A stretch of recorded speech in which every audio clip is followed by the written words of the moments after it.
इथे फक्त दागिने नाही तर पिढ्यानपिढ्यांचा विश्वास मिळतो. परंपरेची झळाळी आणि विश्वासाची खात्री. कैलास अडगावकर ज्वेलर्स, दत्त मंदिर bus stop, Nashik road. Somwarpeth येथील वेलकम सहकार्य मित्रमंडळातर्फे रविवारी दिनांक 12 जुलै रोजी गजानन विजय ग्रंथ पारायणाचे भक्तिमय वातावरणात आयोजन करण्यात आले होते. सोमवारपेठ येथील सोनारवाडा येथे आयोजित पारायणासाठी सुमारे 375 भाविकांनी उपस्थिती लावली. विशेष म्हणजे महिला भाविकांची संख्या लक्षणीय होती. पारायणानंतर आरती करण्यात आली. त्यानंतर उपस्थित सर्व भाविकांसाठी महाप्रसादाचे आयोजन करण्यात आले.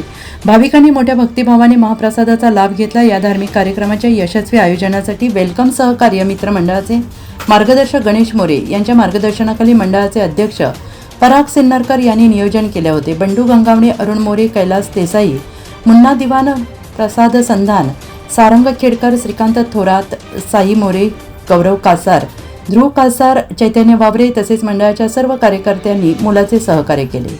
धार्मिक परंपरेचे जतन करत समाजात एकात्मता, भक्तिभाव, सामाजिक सलोखा वृद्धिंगत करणारा उपक्रम दरवर्षीप्रमाणे यंदाही मोठ्या उत्साहात आणि भक्तिमय वातावरणात संपन्न झाला. NCN न्यूजसाठी राजेंद्र साखरे, नाशिक.